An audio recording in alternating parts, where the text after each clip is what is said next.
Tank బండ్లో జరుగుతున్న గణేష్ నిమజ్జన ఉత్సవాలన్నింటినీ అక్కడి నుంచి ప్రత్యక్ష ప్రసారం ద్వారా మా కొలీగ్ అందించారు. ఇక ప్రస్తుతం మనం మొజంజాహి మార్కెట్ కూడలిలో ఉన్నాం. ఇక్కడ జరుగుతున్న ఉత్సవ విశేషాలన్నింటినీ నేను మీకు అందించే ప్రయత్నం చేస్తాం. ప్రస్తుతం మనం గణేష్ ఉత్సవ సమితి, భాగ్యనగర్ గణేష్ ఉత్సవ సమితి వారు వేసిన మంచు మీద ఉన్నాం. ఇక్కడ అనేక మంది మంచి కార్యకర్తలందరూ కూడా ఉదయం నుంచి ఎంతో ఉత్సాహంగా జంట నగరాలలో ప్రతిష్ఠించిన అనేక వేల గణేష్ మండపాలలో ప్రతిష్ఠించిన విగ్రహాలన్నిటికీ కూడా ఆహ్వానం పలుకుతూ వారిని ఎంతగానో ఉత్సాహపరుస్తూ వినాయక సాగర్ వైపు నిమజ్జనానికి తరలిస్తున్న అద్భుత దృశ్యాన్ని ఇక్కడ మనం చూడొచ్చు. ఇక్కడ మనం త్రివేణి సంగమం లాంటి మొజంజాహి మార్కెట్ కూడలిలో ఉన్నాం. ఒకవైపు పాత బస్తీ నుంచి వచ్చేటటువంటి గణేష్ విగ్రహాలు, మరోవైపు ఎల్బీ నగర్ తదితర ప్రాంతాల నుంచి వచ్చే గణేష్ విగ్రహాలు, మరోవైపు నాంపల్లి వైపు నుంచి వచ్చేటటువంటి విగ్రహాలు, ఇవన్నీ కూడా ఈ కూడలి మీదుగానే నిమజ్జనానికి తరలి వెళ్ళాలి. అందుకనే ఈ కూడలి ఎంతో ప్రాముఖ్యమైన కూడలి. అందుకనే ఇక్కడ ఎన్టీవీ భారీ ఏర్పాట్లు చేసింది. ఇక్కడికి వచ్చే ప్రతి విగ్రహాన్ని కూడా, ప్రతి ఆకారంలో భారీ ఎత్తున ఉన్నటువంటి గణేష్ విగ్రహాలన్నింటినీ కూడా ప్రత్యక్ష ప్రసారంలో చూపించడానికి ఎన్టీవీ భారీ ఏర్పాట్లు చేసిందని చెప్పాలి. ఇక్కడ మొజంజాహి మార్కెట్ కూడలిలో మనం చూసుకుంటే తెల్లవారి నుంచి కనుక ఈ సంరంభం ప్రారంభమైంది. అయితే సాయంత్రం 3-4 గంటల నుంచి కూడా పెద్ద పెద్ద గణేష్ విగ్రహాలు, అంటే ఈ సుమారు 40-50 అడుగుల విగ్రహాలన్నీ కూడా రావటం సుమారు సాయంత్రం 3 గంటల నుంచి ప్రారంభమైంది. అప్పటి నుంచి కొనసాగుతున్న ఈ సంరంభం ఇప్పటికీ కూడా అదే ఉత్సాహంతో, అదే ఆనందంతో కొనసాగుతూ ఉంది. ఇక్కడ మనం చూడొచ్చు అనేక రకాల భంగిమలలో, అనేక రకాల సైజులలో, అనేక రకాలైన అలంకారాలతో గణేష్ విగ్రహాలన్నీ కూడా నిమజ్జనానికి తరలి వెళుతున్నాయి. ఇక తత్పురుషాయ విద్మహే వక్రతుండాయ ధీమహి తన్నో దంతి ప్రచోదయాత్ అంటూ ఆ గణనాథుని 11 రోజుల పాటు అనేక రకాలుగా స్తోత్రాలు చేసి, పూజలు చేసి, ప్రార్థనలు చేసి, అన్ని రకాలుగా వేడుకొని షోడశోపచారాలతో 3 కాలాల పాటు పూజలు చేసి, కొన్ని మంటపాలలో ఈ సంవత్సరం మనం ఎక్కువగా చూడొచ్చు, ముఖ్యంగా పూజలకి చాలా ప్రాధాన్యం ఇచ్చారు. కొన్ని మంటపాలలో అయితే గణేష్ హోమాన్ని కూడా 11 రోజుల పాటు నిత్యం ఆచరించారు. అంత భక్తి శ్రద్ధలతో పూజించిన గణపతి మంటపాలలో కొలువుదీరి 11 రోజుల పాటు పూజలు అందుకున్న ఆ గణనాథులన్నీ కూడా నిమజ్జనానికి తరలి వెళుతున్నాయి. ఈ మొజంజాహి మార్కెట్ కూడలి ఎంతో భక్తజన సాగరంగా మారిపోయింది. హుస్సేన్ సాగరం మనకి నీటితో నిండి ఉంటే ఇక్కడ ఈ మొజంజాహి మార్కెట్ కూడలి మాత్రం పూర్తిగా జనసాగరంగా మారింది. ఎటు చూసినా ఇసుక వేస్తే రాలని ఆ జనాలు ఇక్కడ కనిపిస్తున్నారు. ముఖ్యంగా మనం చూడొచ్చు పాత బస్తీ వైపు నుంచి వచ్చే గణనాథులన్నీ కూడా ఒక రకమైన భంగిమల్లో మనకు దర్శనమిస్తూ ఉంటే, ఇటువైపు అంటే దిల్సుఖ్ నగర్, ఎల్బీ నగర్ తదితర ప్రాంతాల నుంచి వచ్చే గణనాథులన్నీ కూడా వేరొక ఆకారంలో మనకు దర్శనమిస్తూ ఉంటాయి. ఇలా ఏ ప్రాంతాల్లో ఉండే వారి మనోభావాలన్నీ కూడా వారు ప్రతిష్ఠించిన గణేష్ విగ్రహాల్లో చక్కగా కనిపిస్తుంది. మనం ఉదాహరణగా చెప్పుకోవచ్చు, పాత బస్తీలో ముఖ్యంగా పహిల్వాన్లు ఎక్కువ మంది ఉంటారు. కాబట్టి పాత బస్తీ వైపు నుంచి వచ్చే గణనాథుల్లో కనీసం ప్రతి 10-15 వాహనాలకి కూడా ఒక పహిల్వాన్ గణపతి మనకు దర్శనమిస్తూ వస్తున్నాడు. అలాగే ఇటువైపు ఎల్బీ నగర్ నుంచి వచ్చే గణపతుల్లో అనేక రకాలు మనకు కనిపిస్తున్నారు. ముఖ్యంగా చూసుకుంటే రాధాకృష్ణుల ఆకారంలో ఉన్నటువంటి గణపతి, అలాగే లక్ష్మీ నృసింహస్వామి సమేతుడైనటువంటి గణపతి, ఇలాంటి రకరకాల గణపతులు మనకు కనిపిస్తున్నారు. ఇక నాంపల్లి వైపు నుంచి తరలి వచ్చే గణనాథుల్లో ఒక విశిష్టత అయితే మనకు కనిపిస్తోంది. ఏంటంటే ముఖ్యంగా ఆ గణనాథుడికి త్రినేత్రం లాంటి, ఒక త్రిశూలం లాంటి నామాన్ని, అంటే ఊత్రపుండాన్ని పెట్టడం మనం చూస్తూ ఉంటాం ఎక్కడైనా సహజంగా. కానీ ఇటువైపు నాంపల్లి వైపు నుంచి వచ్చే గణనాథులన్నిటికీ కూడా పూర్తి గోవింద నామాలు, అంటే ఊర్ధ్రపుండ్రాలు మనకు దర్శనమిస్తున్నాయి. అందుకనే విశ్వక్సేనాయ విద్మహే వేత్ర హస్తాయ ధీమహి తన్నో దంతి ప్రచోదయాత్ విశ్వక్షరుడు ఆకారంలో వాళ్ళు పూజ చేస్తారు. అంటే బహుశా ఈ వైష్ణవ భక్తులు, అంటే వైష్ణవత్వం తీసుకున్న వాళ్ళు కానీ, లేదా పూర్తిగా మార్వడీస్ కానీ, వీళ్ళు ఎక్కువగా విష్ణు ఆకారంలో ఉండేటటువంటి గణపతుల్ని పూజ చేస్తారంటానికి ఉదాహరణగా మార్వడీస్ ఎక్కువగా ఉండే ప్రాంతాల నుంచి వచ్చే గణనాథులన్నీ కూడా మనకి వైష్ణవ నామాలతో విష్ణు తాలూకా రూపాలతో మనం ఇందాకలే ఒక అద్భుతమైన ప్రతిమను చూసాం. దశావతారాలను ప్రతిబింబిస్తూ ఉన్నటువంటి గణనాథుడు, అలానే విష్ణుమూర్తి విశ్వరూపంలో కొలువైనటువంటి గణపతి, ఆ అతిపెద్ద భారీ విగ్రహం కూడా మనకు దర్శనమిచ్చింది. ఇదిగో పాత బస్తీ నుంచి వస్తున్న ఒక అద్భుతమైన గణపతిని మనం చూడొచ్చు. చక్కనైన మంటపాన్ని, ఆ మంటపంలో చక్కగా ఆసీనుడైనటువంటి గణపతి ఇక్కడ మనకి దర్శనమిస్తున్నాడు.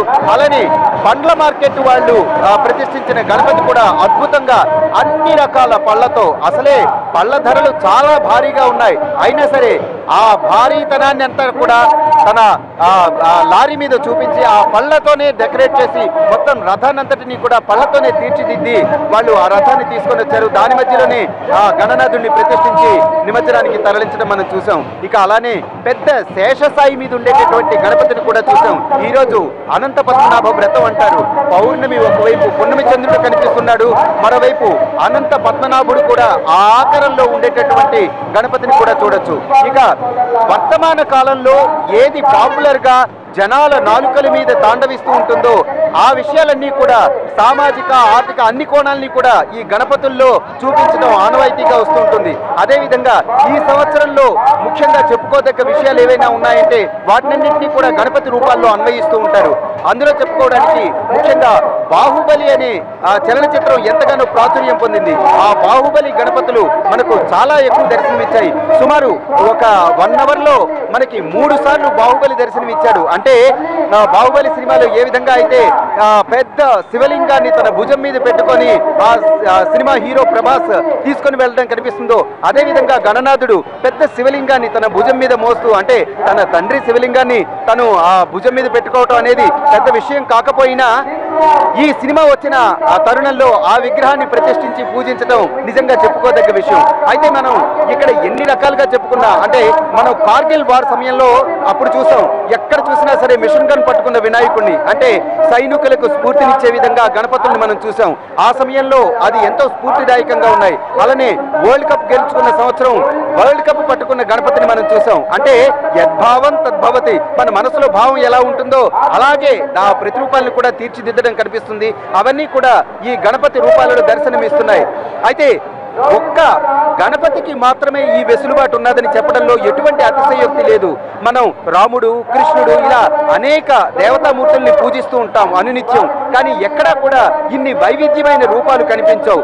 అయితే రూపంలో ఆకారంలో ఎంత వైవిధ్యం చూపించినా సరే పూజ మాత్రం తప్పనిసరిగా ఒక చిన్న పసుపు గణపతిని, అంటే అలనాడు కైలాసంలో పార్వతీదేవి ఏ విధంగా అయితే పసుపుతో గణపతిని చేసి ప్రాణప్రతిష్ఠ చేసిందో అదేవిధంగా పసుపుతో చిన్న గణపతిని చేసి గణానాన్త్వా గణపతిగం హవామహే అంటూ ఒక బియ్యంలో ఆకులో బియ్యం వేసి ఆ బియ్యం మీద ఆ పసుపుని పెట్టి దానిలోనికే వినాయకుడిని ఆవాహన చేసి పూజ చేస్తారు.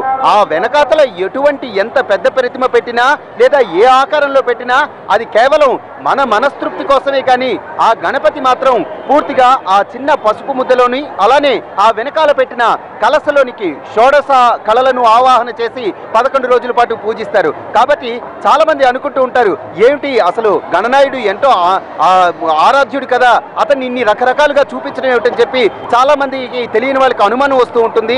చాలా మంది ఈ మధ్య మీడియాలో కామెంట్స్ కూడా చేస్తున్నారు, అంటే వాట్సాప్ లాంటి వాటిల్లో కామెంట్స్ చేస్తున్నారు, ఏమిటి ఇన్ని రకరకాలుగా వేషాలు చూపించడం ఏమిటి అని చెప్పి. అయితే ఈ వేషాలన్నీ కేవలం చూపించడానికి మన మనస్తృప్తికి మాత్రమే, కానీ ఆవాహన చేసి అర్చించేది మాత్రం చిన్న పసుపు గణపతి, ఆ వెనకాలే పెట్టిన షోడశ కళలను ఆవాహన చేసిన కలసకు మాత్రమే. అందుకనే విగ్రహాన్ని వాహనం మీదకి ఎక్కించి నిమజ్జనానికి తరలించినా సరే ఏ పురోహితుడైతే 11 రోజుల పాటు పూజ చేస్తాడో ఆ పురోహితుడు వచ్చి ఉద్వాసన చెప్పి అక్కడి నుంచి కూడా ఆ వినాయకుడిని ఆ కలసని ఆ పసుపు గణపతిని కదిలించితే గాని, అంటే యజ్ఞేన యజ్ఞమైజంతి దేవా స్థాని ధర్మాణి ప్రథమాన్యాసన్ దేహనాకం మహిమానస్సంతే యత్ర పూర్వే సాధ్యా సంతి దేవా శోభన కాలే పునరాగమనాయచ, అంటే శుభముహూర్తాలు పెట్టినప్పుడు మళ్ళా రా స్వామి మమ్మల్ని దీవించే స్వామి అని చెప్పి మంత్రంతో ఉద్వాసన చెప్పి అప్పుడు మాత్రమే ఆ గణపతిని అక్కడి నుంచి కదిలించడం జరుగుతుందంటారు. అంటే మంత్రపూర్వకంగా ఆ పసుపు వినాయకుడిని కలసని కదిలిస్తేనే అక్కడి నుంచి ఆ గణపతి కదిలినట్టుగా, తన తల్లి దగ్గరికి చేరుకున్నట్టుగా. ఆ తర్వాత ఆ విగ్రహాన్ని తీసుకొని వెళ్ళటం, నీళ్లలో కలపటం అనేది జరుగుతుంది. గంగాదేవి కూడా వినాయకునికి మాతృమూర్తే గనుక గంగ ద్వారా కైలాసానికి ఆ వినాయకుడిని పంపించడం అనేది మనకి ఆచారంగా వస్తుంది. ఇదే కాకుండా చూసుకుంటే పంచభూతాలలోనే కలుస్తాయి. ఏదైనా సరే పంచభూతాలలో కలవాల్సిందే. పుట్టిన ప్రతి జీవి లేదా భూమి మీద ఉన్న ప్రతి జీవి కూడా పంచభూతాల్లో ఏదో ఒక ఆకారంలో కలుస్తుంది. అగ్ని ద్వారా కొందరు, నీరు ద్వారా కొందరు, భూమిలో కొందరు, ప్రాణం అయితే ఎలాగో వాయువుల్లోనే కలుస్తుంది. అలానే ఆ విధంగా చూసుకున్నా సరే మృన్మయంతో అంటే మట్టితో చేసిన ఈ గణనాథుణ్ణి తిరిగి నీళ్లలో కలపడం ద్వారా నిమజ్జనం అనే మహాక్రతువు ముగుస్తుంది. ఇక దీని వెనుక సైంటిఫిక్ రీజన్స్ చూసుకుంటే కనుక పూర్వకాలంలో చెరువుల్లో పూడికలు తీయటం అనే కార్యక్రమం ఎవరు చేసేవారు కాదు. అందుకని దాన్ని శుభంగా ప్రారంభించాలి అనే ఉద్దేశంతో ఆ మట్టినంతటిని, ఒండ్రు మట్టి పేరుకుపోయిన మట్టినంతటిని తీయడానికి ఈ ఒక పూజ కార్యక్రమం, ఇది ఒక క్రతువు, ఇలా చేస్తే మీకు మంచి జరుగుతుంది అని చెప్పడం ద్వారా ఆ మట్టినంతటిని తీయించి దానితో వినాయక విగ్రహాలు తయారు చేయించి పూజించి దాన్ని తీసుకొని వెళ్ళి నీళ్ళల్లో కలపడం ద్వారా గట్లు గట్టి పడతాయి, ఒండ్రు తీయటం ద్వారా చెరువు శుభ్రపడుతుంది అనే అద్భుతమైన సాంకేతిక కారణాలు కూడా ఇందులో చూపిస్తూ ఉంటారు. ఇక వినాయక పూజలో కూడా మనకి ఎన్నో అద్భుతమైన విషయాలు గోచరిస్తూ ఉంటాయి. 21 పత్రాలతో పూజలు చేస్తారు. 21 పత్రాలంటే 21 రకాల పత్రాలు. ఈ పత్రాలన్నీ కూడా ఔషధాలతో ఎంతో మిళితమై ఉన్న పత్రాలు. అంటే ఒక్కొక్క పత్రం కూడా ఒక్కొక్క ఔషధ గుణాన్ని కలిగి ఉంటుంది. ఇలాంటి పత్రాలన్నింటినీ కూడా తోటల్లోనికి, అడవుల్లోనికి వెళ్ళి తుంచి తీసుకొని వచ్చి 11 రోజుల పాటు మన ఇంట్లో కానీ మండపంలో కానీ మన ప్రాంతంలో ఉంచి పూజలు చేసి తద్వారా మన ఆరోగ్యాన్ని కాపాడుకోవాలి అనే ఒక అంతర్లీనంగా ఒక అద్భుతమైన సారాంశాన్ని మనకి బోధిస్తుంది ఈ వినాయక చవితి వ్రతం. అందుకనే ప్రతి ఒక్కరూ కూడా ఊరు వాడ ఏకమై ఇలాంటి ఆరోగ్య సూత్రాలు అలానే అనేక మంచి విషయాలను తెలియజేసే ఈ పూజా కార్యక్రమాన్ని ఇంత అద్భుతంగా జరుపుకుంటుంటారు. అయితే వినాయకుడిని ప్రతిష్ఠ చేయటం వినాయక చవితి నాడు అంటే గణనాథుడు అంటారు. అంటే గణాలన్నింటికీ ఆ రోజు వినాయకుడిని అధిపతిగా శివుడు ప్రకటించిన రోజు కాబట్టి గణపతి అనే పేరు ఆ రోజు వచ్చింది. అందుకనే గణాలకు అధిపతి అయిన ఆ రోజున గణపతిని మనం పూజిస్తే మనకు కూడా సర్వ విఘ్నాలు తొలగి ఆనందంగా ఉంటామనే విషయాన్ని మనకు చెప్పడం ద్వారా వినాయక చవితి జరుగుతుంది. అయితే వినాయక చవితి రోజు అందరూ భక్తి శ్రద్ధలతో ప్రతి ఒక్కరి ఇళ్లల్లో కానీ మంటపాల్లో కానీ పూజలు చేస్తారు. అయితే మొత్తం ఊరువాడ ఏకమై జరుపుకునే పండుగ మాత్రం నిమజ్జనోత్సవమే. ఎందుకంటే ఇన్ని వేల విగ్రహాలను తీసుకొని వచ్చి నిమజ్జనం చేయటం, ఆ నిమజ్జనాన్ని కూడా ఎంతో వైభవోపేతంగా మొత్తం అద్భుతమైన సెట్టింగ్లు వేసి అదిగో మనం అటువైపు చూడొచ్చు. పాత బస్తీ వైపు నుంచి ఒక అద్భుతమైన గణపయ్య వస్తున్నాడు, పైన హనుమంతుడు కనిపిస్తున్నాడు. అలానే ఇటు శివుడు, పార్వతి ఒక అద్భుతమైన కళాఖండాన్ని, కళారూపాన్ని మనం అటువైపు చూడొచ్చు. అలానే మరో విషయం ఇక్కడ మనం చెప్పుకోవాలి. 11 రోజుల పాటు పూజా క్రతువు నిర్వహిస్తున్న సమయంలో అనేక మంచి విషయాలను బోధిస్తూ హరికథలు, భజనలు ఇలాంటి అనేక కార్యక్రమాలు నిర్వహించేవారు. అయితే ఇప్పుడిప్పుడు కాలం మారుతూ అది తప్పుదోవ పడుతోందనే ప్రచారం కూడా కొత్తగా వినిపిస్తూ వస్తున్నది. అలాంటి విషయాలు కొన్ని దగ్గర ఉన్నా సరే తప్పనిసరిగా 11 రోజులు అతి ఉత్కృష్టంగా ఆ గణనాథుణ్ణి పూజలు చేసి ఎంతో అద్భుతంగా, వేడుకగా, వైభవంగా మొత్తం జంట నగరాల్లో ఉన్న ప్రజలందరూ కూడా రోడ్ల మీదకి వచ్చి ఇలా నిమజ్జనానికి విగ్రహాలని తరలించడం కేవలం మనం హైదరాబాద్ లో మాత్రం చూడగలుగుతాం. అంటే పూణే అలానే ముంబై తదితర ప్రాంతాల్లో ఎలా అయితే అద్భుతమైన రీతిలో ఈ గణపతి ఉత్సవాలను జరుపుతారో అదే రీతిలో మన హైదరాబాద్ లో కూడా జరుపుకోవటం నిజంగా విశేషం. ఇక్కడ ముస్లిం వర్గం వారు కూడా అనేక మంది ఉంటారు. అయితే వారు కూడా ఎంతో భక్తి శ్రద్ధలతో ఈ వినాయక చవితి ఉత్సవాల్లో పాల్గొనడం నిజంగా మతాలకు అతీతంగా, అన్నిటికీ అతీతంగా మేము ఈ సంబరాలు జరుపుకుంటామని ఎప్పటికప్పుడు నిరూపిస్తూనే ఉంటారు. లేకపోతే ఇన్ని వేల మంది, ఇన్ని లక్షల మంది జనాలు, ఇన్ని వేల విగ్రహాలు ఇంత భారీ ఎత్తున ఎలా ఎటువంటి చిన్న ప్రాబ్లం కూడా, చిన్న సమస్య కూడా ఎక్కడ తలెత్తకుండా ఇంత అద్భుతంగా జరుగుతోందంటే దానికి కారణం ఇక్కడ ఉన్నటువంటి మత సామరస్యమనే చెప్పొచ్చు. అలానే భాగ్యనగర్ ఉత్సవ కమిటీ అలానే పోలీసు వారు కూడా ఎంతో చర్యలు తీసుకొని ఎన్నో భద్రతా చర్యలు, ఎటువంటి కట్టుదిట్టమైన ఏర్పాట్లన్నీ చేయబట్టే ఇంత మహాక్రతువు ఇంత చక్కగా జరుగుతోంది. ఎటువంటి అవాంతరాలు కానీ ఎటువంటి సమస్యలు లేకుండా చక్కగా జరుగుతోంది. అయితే బాలాపూర్లో ప్రతిష్ఠించినటువంటి గణనాథుడి చేతిలో ఉన్న లడ్డూ వేలం వేయటంతో ప్రారంభమైన ఈ గణపతి నిమజ్జనోత్సవ కార్యక్రమం ఖైరతాబాద్లో ప్రతిష్ఠించినటువంటి భారీ గణపయ్య నిమజ్జనంతో ముగుస్తుంది.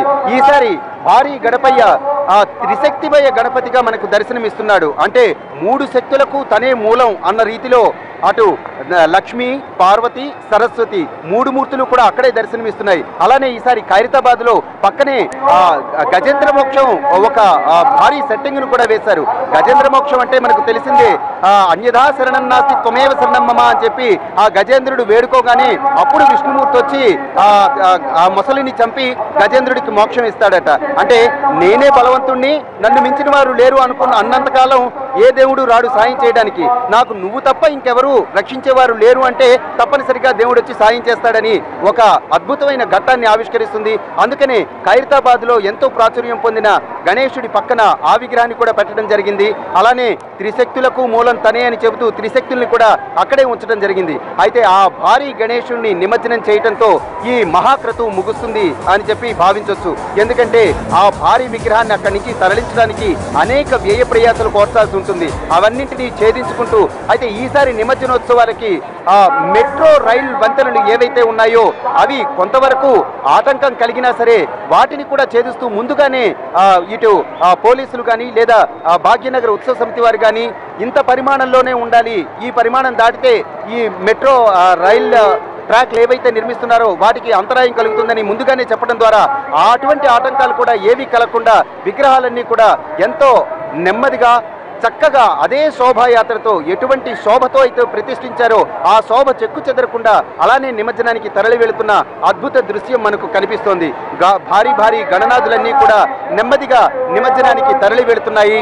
ఇది ఇక్కడ అద్భుతంగా జరుగుతున్నటువంటి నిమజ్జన కార్యక్రమం. ప్రస్తుతం మనం మజంజాహి మార్కెట్ కూడలిలో ఉన్నాం. ఈ కూడలిలో ఎటు చూసినా జనసంద్రంతో కూడినటువంటి భక్తులే మనకు కనిపిస్తున్నారు. కోలాహలంగా నృత్యాలు చేస్తూ ఆనందంతో భజనలు చేస్తూ గణనాథుల్ని నిమజ్జనానికి తరలిస్తున్నారు. ఇది ఇక్కడ మజంజాహి మార్కెట్ దగ్గర పరిస్థితి. Art studio.